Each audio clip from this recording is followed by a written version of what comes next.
इस वर्ष दीपावली का पर्व अत्यंत शुभ संयोगों को लेकर आया है। चतुर्दशी में अमावस्या का प्रवेश हुआ है।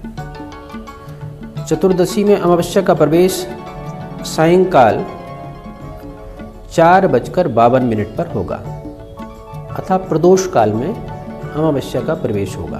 प्रदोष काल से ही भगवती लक्ष्मी की आराधना का पर्व प्रारंभ हो जाएगा। दीपावली के दिन लक्ष्मी, इंद्र और कुबेर, इन तीन देवताओं का प्राधान्य रहता है। इन तीन देवताओं की अर्चना विशेष रूप से श्रद्धालुगण करते हैं। सनातन धर्म की परंपरा मानने वाले लोगों का ये सबसे महत्वपूर्ण पर्व होता है। दीपावली का पर्व महालक्ष्मी की आराधना का पर्व है। इस दिन अमावस्या तिथि के प्रारंभ होते ही चित्रा नक्षत्र प्रारंभ हो जाएगा। चित्रा नक्षत्र में महालक्ष्मी का पूजन होगा। सर्वप्रथम प्रदोष काल में देवी जी का आवाहन होगा। गोधूली बेला में उनकी विशेष अर्चना होगी। प्रदोष काल का समय सायंकाल 4:52 से लेकर 5:40 तक विशेष शुभ रहेगा।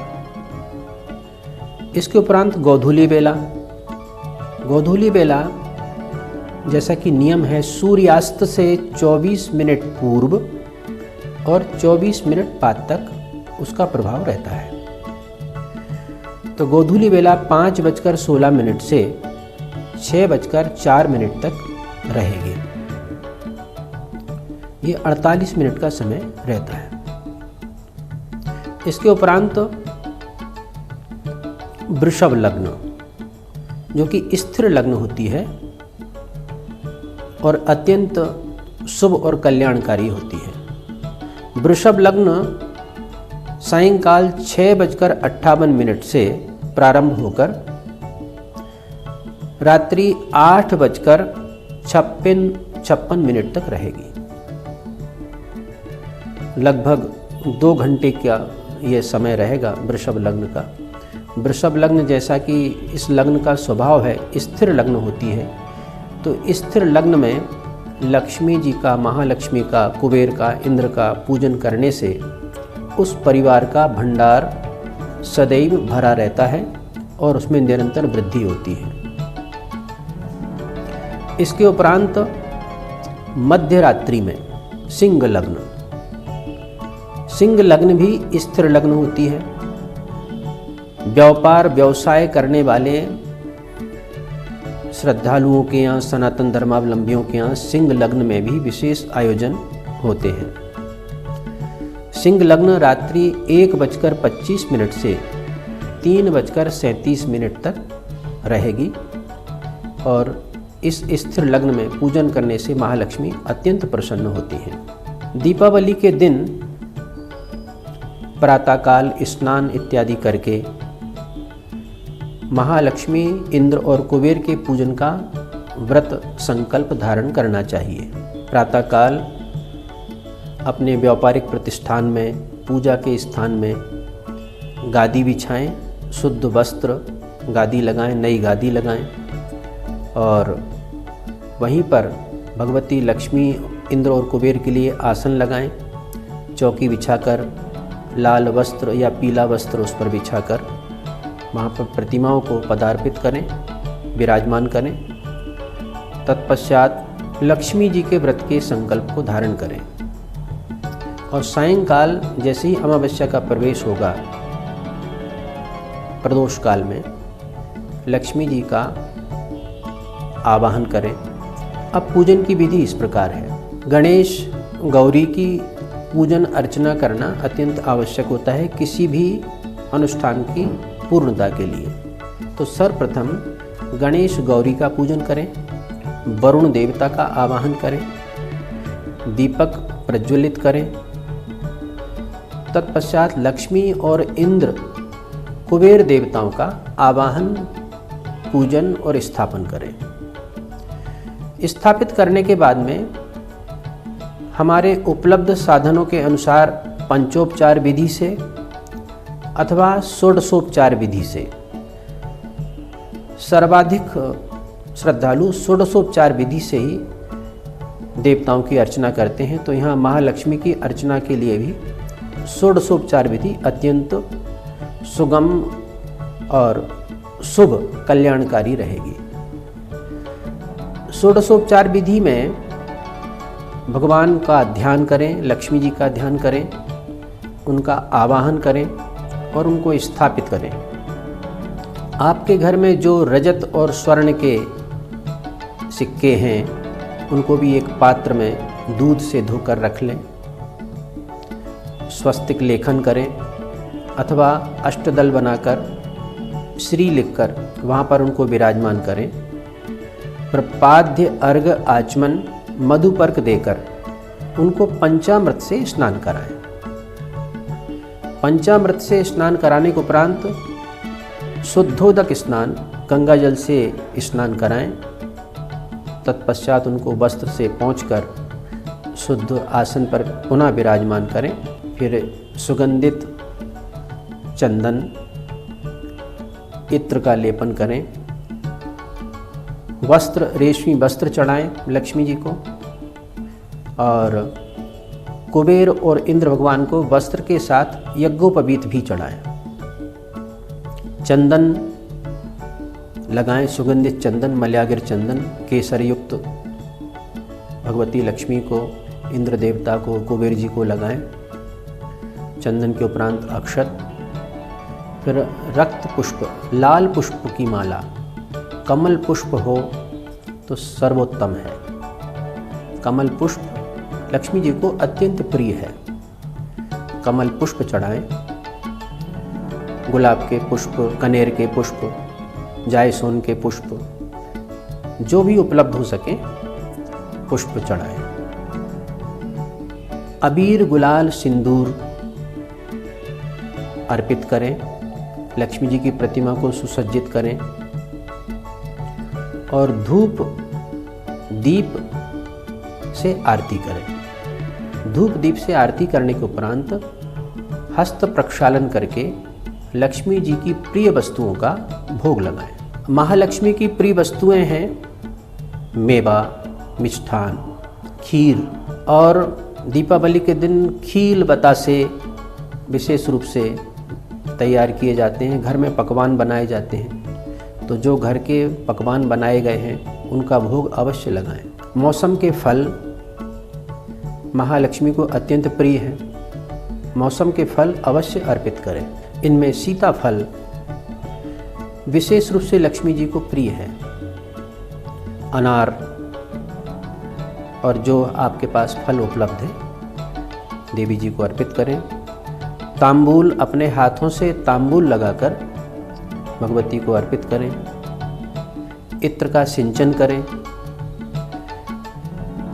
और द्रव्य दक्षिणा चढ़ाकर महालक्ष्मी की आरती करें। आरती के उपरांत पुष्पांजलि और प्रदक्षिणा करके फिर लक्ष्मी जी के अनुष्ठान का शुभारंभ करें। महालक्ष्मी के अनुष्ठान में श्रद्धालुगण बीज मंत्र का जप कर सकते हैं। बीज मंत्र भी अनेक प्रकार के हैं। ओम महालक्ष्म्यै नमः, ओम श्रीं श्रियै नमः।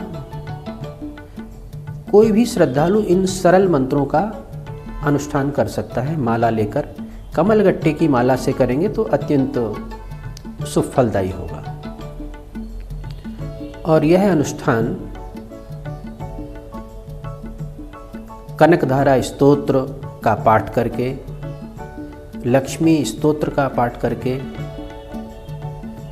अनेक प्रकार के लक्ष्मी स्तोत्र आदि शंकराचार्य ने लिखे हैं और अनेक विद्वानों ने लिखे हैं, उनका पाठ करें। गोपाल सहस्त्रनाम, गोपाल सहस्त्रनाम भी लक्ष्मी जी को अत्यंत प्रिय स्तोत्र है और व्यापारिक प्रतिष्ठानों में गोपाल सहस्त्रनाम का पाठ कई श्रद्धालु नियम से करते हैं और कराते हैं। और दीपावली के दिन इसका अत्यधिक महत्व है। गोपाल सहस्त्रनाम, गणपति अथर्व शीर्ष, महालक्ष्मी स्तोत्र, श्री सूक्त, पुरुष सूक्त जैसे विद्वान आपको उपलब्ध हो जाएं और जिनको आप कर सकते हैं, इनमें से कोई भी अनुष्ठान, कोई भी स्तोत्र का पाठ अवश्य करें। और वृषभ लग्न से लेकर सिंह लग्न तक निरंतर पाठ किया जाता है। विशेष अर्चनाओं में कमल के फूल से लक्ष्मी जी का सहस्त्रार्चन करें। सहस्त्र नामावली से किया जाता है, सहस्त्रनाम स्तोत्र से किया जाता है। लक्ष्मी जी का अभिषेक करें। अभिषेक की विधि भी बहुत सुंदर है। पाद्य, अर्घ, आचमन मधु पर करके दूध से स्नान कराएं, फिर जल से स्नान कराकर दही से स्नान कराएं, फिर शुद्धोदक स्नान करके घृत से स्नान कराएं। घृत से स्नान के उपरांत शुद्धोदक स्नान करके मधु से स्नान कराएं। मधु के बाद शर्करा खांड से स्नान कराएं। पुनः पंचामृत से स्नान कराएं। शुद्धोदक स्नान हर बार करना है। गंधोदक स्नान, इत्र से स्नान करके तीर्थों के जल से स्नान कराएं। और फिर दुग्ध धारा से महालक्ष्मी का अभिषेक करें। श्री सूक्त के एक पाठ 11, 21, 101, 108 जो संभव हो सके श्री सूक्त का पाठ करें, अथवा लक्ष्मी जी के स्तोत्र का पाठ करें, सहस्त्र नामावली का पाठ करें, तो लक्ष्मी जी बहुत प्रसन्न होती हैं। तो अनेक प्रकार की अनुष्ठानिक विधियों से महालक्ष्मी की आराधना वैसे नित्य प्रति साधकों को करनी चाहिए, लेकिन दीपावली की आराधना का विशेष महत्व है। वर्ष में 3 प्रकार की रात्रियों का विशेष महत्व हमारे सनातन धर्मावलंबियों के लिए है। कालरात्रि, मोहरात्रि और महारात्रि। कालरात्रि नवरात्र पर्व में जो अष्टमी की रात्र होती है उसको कालरात्रि कहते हैं। महारात्रि वर्ष में एक बार आती है, शिवरात्रि, उसको महारात्रि कहते हैं। और दीपावली की रात्रि को मोहरात्रि कहा जाता है। इस दिन महालक्ष्मी की विशेष अर्चना की जाती है। तो इन तीनों रात्रियों में पूजन करने वाले साधक अत्यंत सिद्ध और शक्तिशाली होते हैं। उनको किसी भी शुभ कार्य को करने में कोई बाधा नहीं आती है। तो यह महालक्ष्मी का पर्व श्रद्धालु पूरी श्रद्धा के साथ मनाएं और जो भी स्तोत्र, जो भी मंत्र सुगमता से वो कर सकते हैं, मगर शुद्ध भाव से, शुद्ध आचरण करते हुए, एकनिष्ठ होकर, शुद्ध पवित्र स्थान पर बैठकर, आसन लगाकर पूरे मनोयोग से करें तो महालक्ष्मी अवश्य प्रसन्न होती है। दीपावली का पर्व वैसे 5 दिवस का पर्व होता है और धन्वंतरी जयंती अथवा धनतेरस से इसका विशेष शुभारंभ हो जाता है। तो वहाँ से तो त्रिरात्र का पर्व प्रारंभ होता है। धन्वंतरी जी भी अमृत कलश लेकर देवताओं को अमृत पान कराने के लिए उत्पन्न हुए थे समुद्र मंथन में। समुद्र मंथन में जो 14 रत्न उत्पन्न हुए हैं उनमें लक्ष्मी, कुबेर, भगवान धन्वंतरी सब उसी के अंग हैं। समुद्र मंथन से ही इनका प्रादुर्भाव हुआ है। चतुर्दशी को हनुमत जन्म की भी अवधारणा है और उसको नरक चतुर्दशी भी कहा जाता है, रूप चतुर्दशी भी कहा जाता है। तो धन्वंतरी की अर्चना करने से आरोग्य प्राप्त हुआ। चतुर्दशी को यम चतुर्दशी भी कहा जाता है। सबसे पहले तो रूप चौदस को प्रातःकाल स्नान करें, तिल के तेल का लेपन करके स्नान करें, चंदन का लेपन कर स्नान करें, उबटन लगाकर स्नान करें। इस तरह से रूप और सौंदर्य बढ़ेगा, आरोग्य बढ़ेगा। तत्पश्चात सायंकाल सूर्य अस्त के उपरांत अपने घर के दक्षिण भाग में या द्वार के दक्षिण भाग में गेहूं की ढेरी पर चतुर्मुख दीपक तेल का लगाएं। आटे का हो या मिट्टी का, 4 बत्तियों वाला होना चाहिए, जिससे यमराज प्रसन्न होते हैं और मृत्यु का भय टलता है, मृत्यु का भय समाप्त होता है। ये यम चतुर्दशी को करें।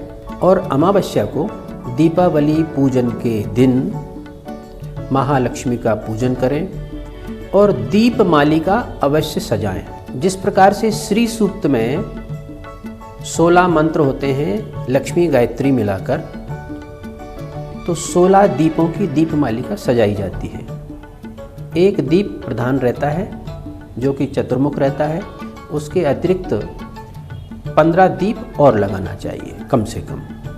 16 दीपों का महत्व है। जिस प्रकार से एक एक ऋचा होती है, उसी प्रकार से एक एक दीपक भी प्रकाशित किया जाता है। जब सूर्योदय कालीन अमावस्या का उदय होगा तो ग्रहण का भी योग बन रहा है।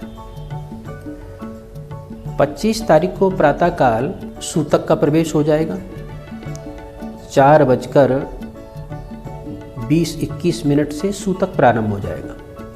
इसलिए दीपावली के पूजन 24 तारीख को सोमवार को ही सायंकाल अमावस्या प्रवेश के उपरांत प्रारंभ हो जाएंगे और सिंह लग्न के उपरांत ब्रह्म मुहूर्त में उनका समापन विसर्जन भी हो जाएगा। ग्रहण के सूतक के पहले इन सभी कार्यों को संपन्न करना होगा। इस बार यह एक विशेष परिस्थिति अनेक वर्षों के बाद आई है। और सूर्य ग्रहण सायंकाल 25 तारीख को होगा। उसके मोक्ष के उपरांत स्नान आदि करके पूजन की गतिविधियां प्रारंभ होंगी। अनेक मंदिरों में सूतक काल के दौरान सभी मंदिरों में प्रायः पट बंद रहेंगे। श्री जी के मंदिर को छोड़कर अन्य सभी मंदिरों में पट बंद रहते हैं। श्री जी में पर्दा लगाकर वहाँ पर संकीर्तन किया जाता है, लेकिन किसी प्रकार की प्रतिमा स्पर्श वगैरह वहाँ पर भी वर्जित रहता है। तत्पश्चात कार्तिक शुक्ल पक्ष का प्रारंभ होगा प्रतिपदा। तो प्रतिपदा को अन्नकूट का पर्व मनाया जाता है। जितने भी प्रकार की साग सब्जियां उत्पन्न हो रही हैं उनका भोग, 56 भोग, अनेक प्रकार के व्यंजन जो आपके घर में उपलब्ध हो वो बनाइए, भगवान को भोग लगाइए, अन्नकूट का कार्यक्रम करिए और भगवान गोवर्धन की पूजा करें। गोबर से गोवर्धन अपने घर के द्वार के समीप चौक पूर कर, बड़ा लीप कर अच्छा शुद्ध स्थान पर अवश्य बनाएं। गोवर्धन की प्रतिमा बनाएं, गाय की प्रतिमाएं बनाएं और वहाँ पर दुग्ध से बने हुए व्यंजन, खीर का भोग लगाएं और गौवत्स का पूजन उस दिन अवश्य करें। गोवर्धन की पूजा करने से परिवार समृद्ध होता है। बाल गोपाल को आरोग्य, बुद्धि, विवेकशीलता, शारीरिक सौष्ठव सब कुछ प्राप्त होता है। इसके अगले दिन भाई दूज, भ्रात द्वितीया इसको बोलते हैं। भाई दूज भी हमारे सनातन धर्मावलंबियों में वर्ष में 2 बार आती है। एक होली के पर्व के बाद आने वाली भाई दूज और एक ये दीपावली के पर्व के बाद आने वाली भाई दूज। अब इस भाई दूज का महत्व ये है कि इसमें भाई को बहन के घर जाकर भोजन करना चाहिए। इसमें यमराज यमुना जी से मिलने आते हैं और होली वाली भाई दूज में बहन भाई के घर मिलने आती है। इस परंपरा का निर्वहन आपको भी करना चाहिए। इस परंपरा का निर्वहन करेंगे तो भाई बहन का बंधन अटूट रहेगा, एक दूसरे का पूरा संरक्षण प्राप्त होगा, बहन का आशीर्वाद भाई को प्राप्त होगा और बड़े भाइयों का आशीर्वाद छोटी बहनों को प्राप्त होगा। तो बहनों का सदैव सम्मान करें उनके चरणों को स्पर्श करें तो ये देवी स्वरूपा होती हैं। तो इस तरह से ये 5 दिवस का विशेष दीपमालिका दीपावली पर्व का आयोजन होता है, जो कि धनतेरस धन्वंतरी जयंती से प्रारंभ होकर भाई दूज तक निरंतर हर्षोल्लास के साथ चलता है। दीपावली पर्व की सभी श्रद्धालुओं को, हमारे दर्शकों को बहुत बहुत हार्दिक शुभकामनाएं। नमस्कार।